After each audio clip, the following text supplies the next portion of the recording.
The last time I did a milestone video about 2 years ago, I discussed my concerns about rage baiting and the negative influence that can have. And so for this new milestone episode, I wanted to talk about something that has worried me even more and feels like it has especially grown a lot the past number of years, and that is political extremism. For reasons that will become clear in this video, I hate political extremism and feel it's contributed to so many terrible events throughout history.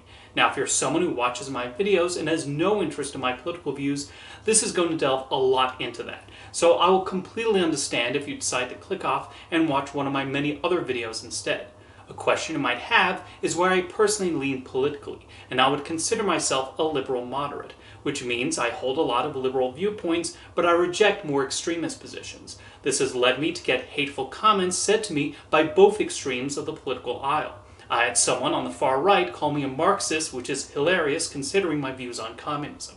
And I've had someone on the far left call me a Nazi, which is even more absurd. I support everyone having equal rights, don't think any particular race, nationality, or religion is superior to any other, oppose any fascist form of government, and I think diplomacy and peaceful negotiation is the best way to resolve a conflict rather than violence and war.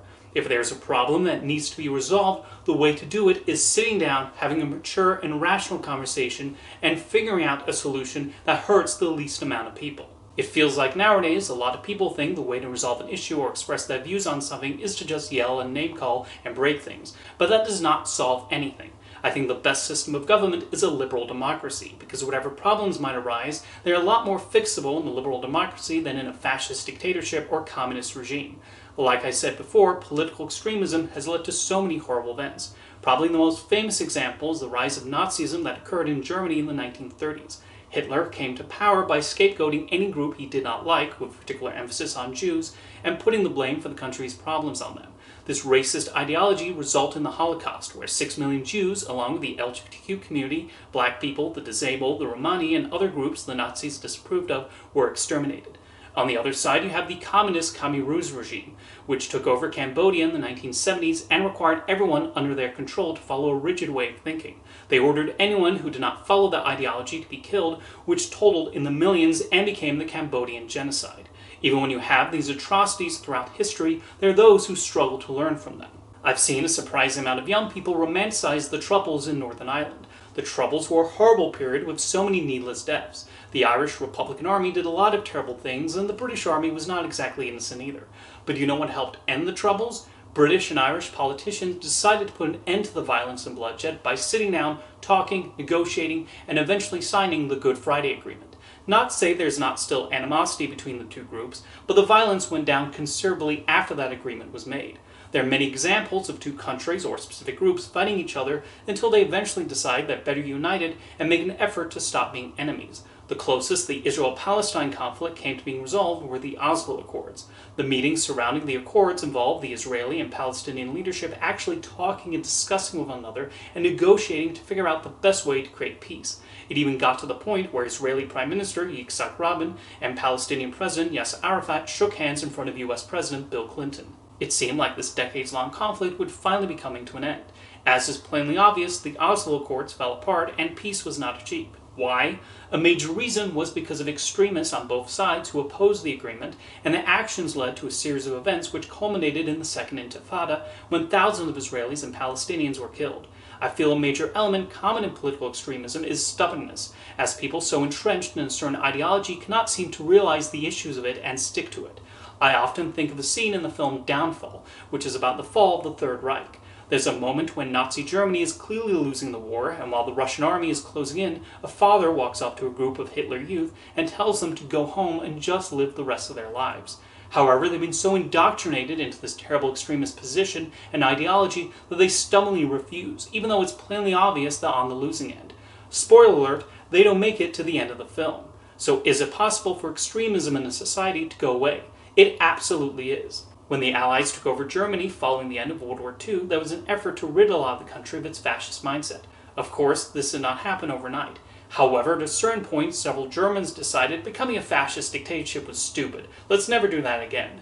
Germany returned to being a democracy, and some of the policies that the Allies put in place, like banning Nazi symbols, even remain today. German schools also make a point of treating the Holocaust as a shameful period in their history never to be repeated. The sad truth is, anyone can be swayed by political extremism, whether it's because they form a hatred for a particular group, or the propaganda they are given gets them to that position, or there's some entry point that they find attractive. Even someone who might consider themselves progressive in many areas can fall prey to this. I've seen people feel they fit into the progressive label say some truly racist and xenophobic things. Have you ever found yourself treating a group born in a particular country as a monolith, for example? Well, that's typically an extremist position. I've seen people nodding their heads at terrible leaders or oppressive regimes simply because they might have said or done one or two things that align with their views. There's the thought process of, well, if they think this, they cannot be all that bad, while ignoring horrible human rights violations or the way they treat their own citizens. You could start out agreeing with someone and then find yourself spouting the same wild and absurd conspiracy theories. And in this day and age of bite-sized clips that you scroll past on social media, you could be watching an edited video that cuts out really terrible, inhumane things said by such and such a political leader. Or if it's someone speaking a language you don't know, are the subtitles accurately reflecting what they're actually saying? Another issue with political extremism is that it's really only those in powerful positions who benefit. They help themselves and their friends while everyone else underneath suffers, even though the role of the government should be to make sure their citizens are safe and are able to live a good life. It's why in countries where the far right and far left political parties have the most sway, it's common for voters to go back and forth between electing these parties. They think, okay, this politician failed us, so I'm going to vote for this other extreme instead. That's if the government even allows elections to happen. There are places where the ability to vote for new leaders to hopefully improve things is not even an option. After Hamas won Palestinian elections in 2006, they then killed several of their political opponents and have not held elections since. A significant percentage of the Palestinians in Gaza and the West Bank today were not even born yet when Hamas came to power. Probably the most famous book about living under a repressive regime is George Orwell's 1984. There are those who see it primarily as a commentary on censorship, and there are some who feel it's mostly about living under constant surveillance, and it is absolutely about those things. However, reading the book, what struck me is that it was a cautionary tale about what happens when a country falls under an extremist leadership. Like other societies under extremist rule, the citizens are given little to no freedoms. Anyone seen as criticizing Big Brother and his government is taken away by the thought police. Big Brother is constantly changing historical narrative and even language to suit his worldview and provides the populace with a scapegoat. People are encouraged to yell to film said scapegoat in what's referred to as the 2 minutes hate. There are several parallels you can draw from in the world of 1984, both historical and current. The disappearing of anyone who opposes the government was and is a particularly common tactic in several countries under extremist rule, as is broadcasting propaganda through television and other forms of media. All this is what I think Orwell was warning against in his book. I would like to conclude by going back to what I said earlier in the video about how it seems like people nowadays just want to yell and name call and even violently attack each other as a way to solve a problem. It's important to remember that we're all on this planet together, and human beings have a tendency to hate someone for their differences or because they decide the world's problems are because of a particular group. And that so often leads to hostility and war. I feel strongly that what the world needs more of is unity. We are all people, many of whom are just trying to navigate this world as best as we can. Yet I see people hating others for the most trivial things. I'm not saying you have to like everyone. There really are some horrible human beings out there. But it's not because of where they were born, where their parents happened to come from, or even the types of clothes they like to wear. What I'm ultimately saying is that extremism, especially of the political kind, has led to so much pain and hardship throughout history. And yet, despite this, you have people who express a desire to take democracies and turn them into extremist authoritarian states. So be careful about what ideology you might find yourself aligning with, especially if it's one that preaches ideas that cause hatred and harm towards others. See you next time.